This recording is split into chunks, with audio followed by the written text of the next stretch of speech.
sadyang hindi talaga mananaig ang kasinungalingan laban sa katotohanan. Tila nasampal ng kahihiyan at katotohanan matapos ang mga ginawang revelasyon ng former senador na si Antonio Trillanes nang sabihin sa pagdinig na ang mga ebidensya na kanyang nakala ay ibinigay lamang daw sa kanya at ang mga akusasyon sa mga Duterte ay hindi di umano mismo galing sa kanya. Kaya ayon pa sa marami sa ating mga kababayan, ila kapatid daw umano ni Trillanes si Marites na siyang mahilig gumawa ng kasinungalingan dahil hanggang sa ngayon at sa katagalan na ng panahon ay puro build-up lang ang kaya ng dating senador at huli pa mismo sa kanyang bibig na imbis na sa korte niya ito kasuhan ay mismong sa DOJ lang pala niya ito ipinasa. Kung talagang totoo ang lahat ng sinabi ng dating senador ay dapat di umanong kasuhan niya ito sa Supreme Court, huwag daw sa DOJ. Ang talagang intensyon lang ng dating senador ay para lang masiraan ang pamilyang Duterte. Kaya tanong pa ng marami sa ating mga kababayan, magkano ba ang binayad sa dating senador dahil kumakasta ito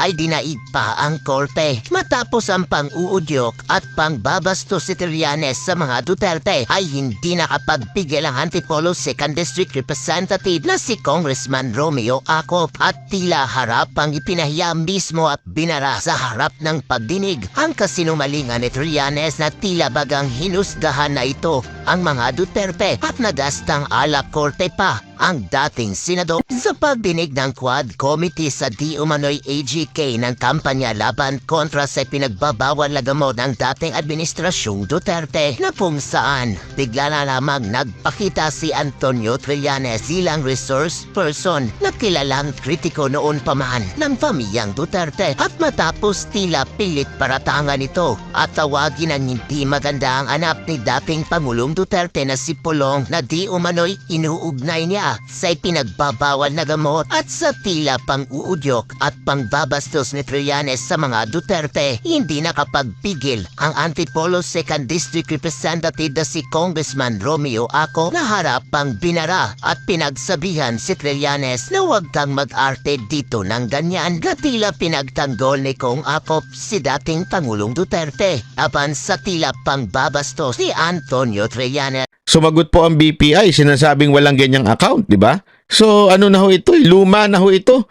Luma na ho itong issue pero syempre, kailangan siyang sumalit sumausaw para magkaroon siya ng publicity sa Caloocan. Di ba? Kayo mga taga-Caloocan, good luck sa inyo pag nanalong mayor to. Pero wag niyo ipapanalo ito. Ay naku po, yari ho kayo dyan. Sigurado ako. Ha? Kita mo tumatakbong mayor pero ang kanya pong masasabi nating obsession ay si Duterte pa rin. Talagang hindi naman siya kailangan dyan. Wala naman siya sa mga unang pagdinig. Talagang humabol pa siya. Diba? Siyempre, ayaw patalo. So ito po yung mga bank accounts na nakalap ko po ito noong 2016. Tapos ito po ay na-validate na ng ombudsman Naku. na kaparehas nga nung naisumite ng AMLAC sa kanila. Naku. Kaya ano po tayo, kumpiyansa po tayo sa provenance nitong dokumentong ito. Naku. So, sige po, next slide. Ito po yung mga iba't ibang mga pumasok na pagkapirahan kay accounts ni Duterte. Tapos, sige po, next slide. Ayan. So, ang total po ng mga credits na pumasok ay 2.4 billion. No? Ngayon, kung ano talaga yung actual total, malalaman po natin yan pagka binuksan po yung accounts. Ngayon po ito, no? Ang pagkakamali po ni Mr. Duterte nung nagtatago siya ng pagkapirahan. Alam mo, may feeling ako Feeling ko talagang tinimbrehan si Trillanes nitong mga congressman Para, alam mo na, para pumunta ho siya dyan, para manggulo, para siraan si Duterte. Alam nilang galit na galit to si Trillanes kay Duterte. So talagang tinimbrehan kasi hindi naman pagsasalitain niya kung hindi ho siya kung hindi ho siya merong binigyan ng authority ng mga congressman So alam po natin na talagang pinatawag ho siya. Ay ginawa niyang joint account yung kanyang anak na si Vice President Sara Duterte. Kaya ito po ay alam po naman natin na exempted sa Bank Secrecy Law ang impeachment. So lalabas po yan lahat. Sige po, next slide. Ito po yung last slide, no. Dito po, meron po ito pong Hindi ho yung pruweba eh. Hindi ho yung ebidensya. Sinulat mo lang yun, ginawa mo lang yun. Ang dali-dali. Ang dali-daling gumawa niyan eh. Di ba? Ang dali-dali yung gumawa niyan. Maglabas ka ng bank certificate o bank statement para doon sinasabi mong transaction. Sinulat mo lang yan. Anong klaseng ebidensya yan? Ganyan po kababaw ang kamera. Mantakin mo sinulat niya tatanggaping ebidensya. Parang tanga lang, di ba? Mga transactions na ito, meron pong kay Vice President Sara, Naks. meron po kay Duterte, Naku. meron po kay Baste, Naku. Duterte, meron kay Pulong Duterte, at meron po kay Yung mga mismong galit kay Duterte, tingnan mo, nakasimangot sa'yo. Piling yun. Ay, nanggugulo na naman to, sabi siguro. Sa tingin ko. Sa tingin ko, yan ang sinasabi nila. Nanggugulo na naman to. ano ulit, Abansenya. Ito pong mga ito ay mga managers checks under their name na ang origin po ng account ay yung isa dun sa mga drug lords na minention ni Las Cañas na si Sammy Uy. Ito po, ano ito?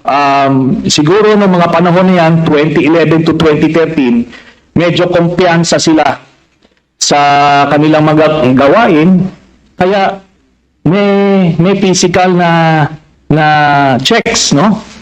Pero after that, ang mga deposito diretso na sa account, so wala nang paper trail. Pero makikita natin dito yung pattern po, Mr. Chairman. Didibidendo yung drug lord doon sa pamilya nila Duterte tuwing October at April, no? Kaya sunod-sunod po yan. And by the way, makikita po natin si Vice President Sara, meron po siyang 2 checking in-encash dyan under her name, manager's checks.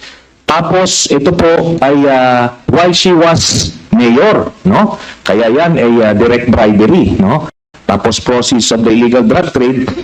Ito po ang naging pruweba natin. Kaya nung cross match po namin yung dokumento na kuha namin at dito sa mga personalidad na minention po ni Arturo Las Cañas, na-confirm namin yung kanyang istorya. Nakita niyo po dyan, si Duterte, pareha sila ng amount na in-cash, no? Tapos, itong mga anak, sila Baste, Duterte, ayan po, tagte 10 million every 6 months. Kay Pulong Duterte, meron din. Alam mo kung patas itong camera na to, sa totoo lang kung patas tong camera na to, di sana man lang sinabi nila, asan yung ebidensya ninyo? Saan nyo nakuha yan? Sino resources niyan? Sinong nagsabi sa inyo yan? Sinong source nyo? Wala man lang na ganun eh.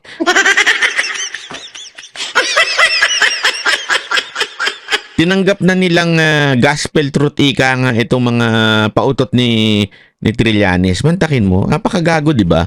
Wala lang, okay na sa kanila yan. Ano, kita mo naman, ginawa lang ng wala. Mas maganda pa nga yung gawa ng AI eh. Parang ginawa ng grade 7 yan eh. Ito ay hawak yan ng mga bangko mismo. Meron silang physical copy, meron silang soft copy nitong mga sinasabi na ito. Kaya hindi po yan pwedeng i-deny lang kasi alam naman natin yung mga estilo ni... Asan na yun? Hindi, di ba? Alam mo yun? Siguro naman mga kababayan, lahat po tayo meron na somehow meron po kayong bangko. Imposible o iba sa inyo. Sigurado ako meron bangko. Alam naman po siguro natin yung bank certificate, bank statement. Diba? Paano mo makukuha yan? How are you going to obtain that kind of detailed, mantakin mo detailed transaction? Paano mo makukuha yan? May bank secrecy law. Kahit nga korte, hindi ho basta-basta pwedeng kunin yan eh. Talagang dadaan sa matindi. Hindi mo pwedeng gawin yan. Diba? Dinaig mo pa yung mga kabit Nalalaman yung amount nung... Totoo, diba?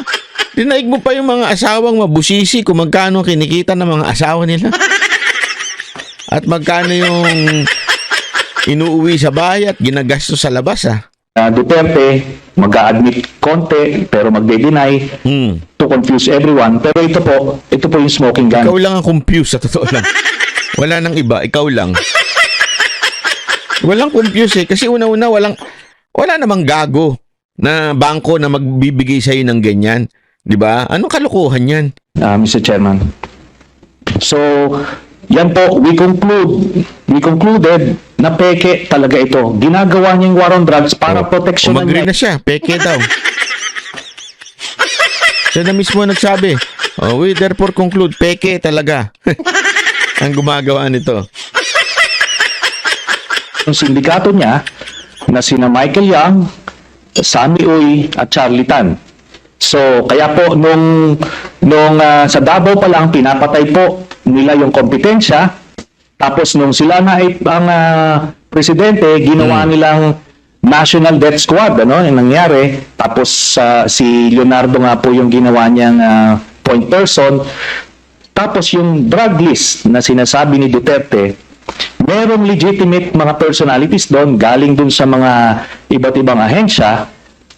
Pero pag may kailangan silang isingit ng mga kalaban nila sa drug business, sinisingit po nila doon. Hindi ako naniniwala doon.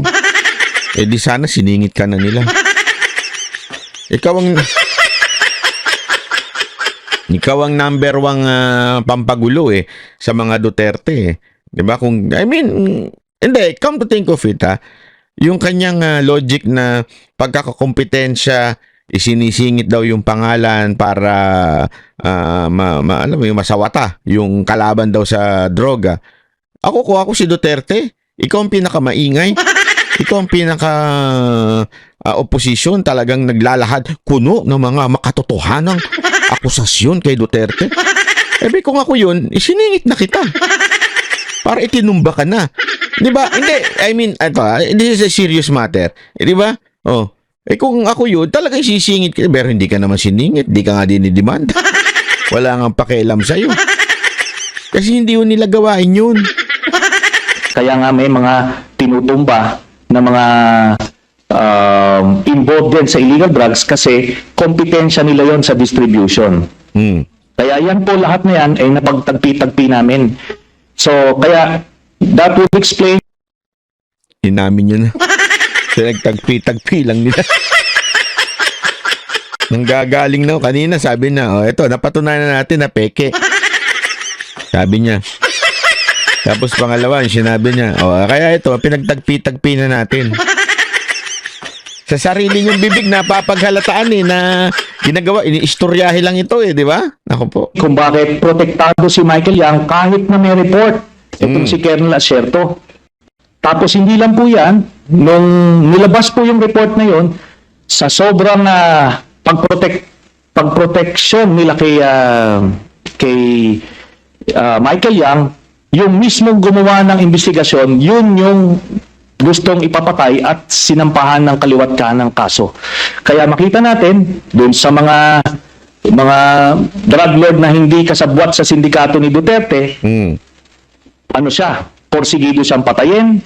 Pero doon sa kanilang grupo, itong mga ito na mention, Michael Yang, Charlie Tan at Sammy Uy, protektado hanggang ngayon. Ni nga yung PDEA director ni Duterte na si Wilkins Villanueva, ni hindi nga masama sa drug list hanggang after 2022 si Michael Yang. Yun kasi nga, isasama mo sa drug list tapos wala ka namang ebidensya. Pambira ka, Trillanes, Dahilan kasi biniling po sa kanya yan ni Duterte. Salamat po. Please proceed, Congressman Teves. May I Mr. ask Chairman. the former President kung alam niyo po ba na kinasuhan po ni former Senator Trillanes sina Congressman Paulo Duterte, Attorney Mans Carpio for drug smuggling? Hindi ho. Pero kung totoong drug smuggling man sila, they should be prosecuted in court. And if convicted, they should serve sentence in jail. Hindi ko pipigilan yan. Kung totoo. Ngayon, yung narration dito ni hindi ko kilala itong taong to. Kita nyo? Sasabihin ba ni Pangulong Duterte yan kung sa tingin niya talagang totoo yung sinasabi ni Trillanes na kakumpetensya sa droga? Hindi niya naman sasabihin yan. Sasabihin niya bang, sige, kung ano. Oh.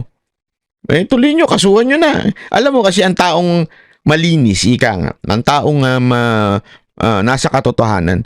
Wala akong takot yan. Kahit ano, kasuhan ninyo. Kasi lalabas at lalabas ang katotohanan sa husgado. Kasi mako-cross-examine dun yung mga ebidensya. Got his name. Your Honor, if there is an iota of truth, iota lang, baski kunti lang, you can find out, may nilagay siya ng record. Now, I'm willing to execute an affidavit or kayo na lang to summon the banks pursuant to my waiver. Kung may totoo lang maski isa, I will hang myself in front of you. Naku po, patay tayo dyan. O, eto na. Eto na po, yung babanata ni Duterte ng maigi ito si Trillanes. At muntikan na naihi sa palda ito si Trillanes. You can summon, I will sign a waiver, all banks. Pati yung World Bank ng Amerika. Kung may isang totoo lang nakiting, I will resign and I will ask my daughter to resign and everybody in the family. That is my guarantee. And I will hang myself. Mr. President, Yes, Your Honor. Nalilito na ako kung anong sabihin ko. Pero sabi ko kung if I'm lying or if my statements are falsely stated, if there is an iota of magbigti ako. So, in the same manner na kung magbigti ako si Trillanes dapat magsabay rin sa akin.